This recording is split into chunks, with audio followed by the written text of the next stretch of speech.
It's your boy Mello, son Bob. I'm here with Kid Kings. What's good, man? We out here at Flavor Fest. Yes, man. Just tell us a little bit about from where you came from to where you at now, and just give us that clue. Man, okay. I live in Las Vegas. I've been there my whole life. Came from, man. Honestly, I wasn't a complicated kid. I smoked a lot of weed and that was it. But I remember my middle school, I used to just sell weed on my locker. Try to be that cool kid. And yeah, man, my brother, he was a pastor and he was like a heavy influence in my life later on. But growing up, I never really seen him. He got locked up when I was young. He was in prison. He came out. He was saved, serving God, and he joined the church. And I remember him just always calling me, my family and stuff. And later on, man, I just remember getting to this point, like one of my homies died, and it was just like, just a lot of things were happening in my life at that time. And I just remember walking into the church with my dad, and like the message spoke to me, but I'm like, I'm the type of guy that's like, I just don't like to be in front of people. So like when they're like, oh, come get, come to the front to get prayed for and all that, I'm like, nah, I'm cool. You know what I'm saying? So I would walk out, because my brother's a pastor, like I know what they do, you know what I'm saying? Like I walked out before any of that. But I gave one of the preachers for the youth my CD. He was like, oh, he didn't know I wasn't a Christian.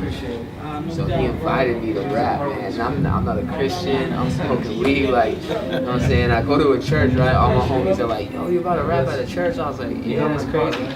So I go rap at a church. I'm rapping there. Afterwards, they like have the sermon, and I stayed the whole service. And they had an altar call, and then I remember walking up there to go get saved. And then I'm thinking someone's going like, because everyone was walking up, so I'm like thinking everyone's trying to get saved, because I don't really know what that meant. So they're like, raise your hand if you want to accept Jesus in your life, blah, blah. So I raise my hand, I look around, and I'm the only one. Like, I'm the only one with my hand raised, and I rapped. You know what I'm saying? I was rapping in the service. So I was like, man, this is bad. But yeah, so I got saved then, and from there on out, I started making mixtapes and stuff like that. Got signed to Rapzilla and Infiltrate Music.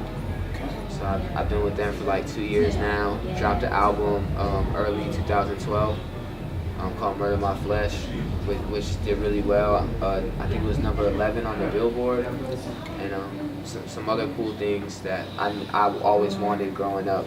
Seeing it now is crazy. And then, but I just dropped a new project called Hip Savvy in July. So that's out for free on noisetrade.com/kid. Get that there.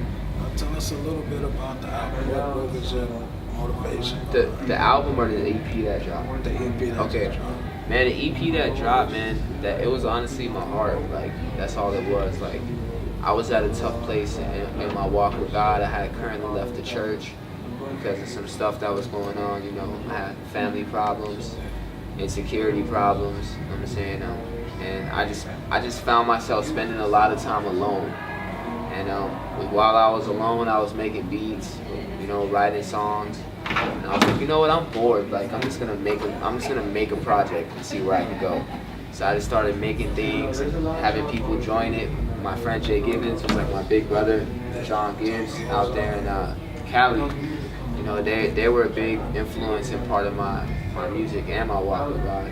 They've been my accountability partners for a minute. Like, they've been helping me grow. So yeah, dude, it's like, it's definitely like that project means a lot to me because it came from a place where it kind of draw me closer to God through the music.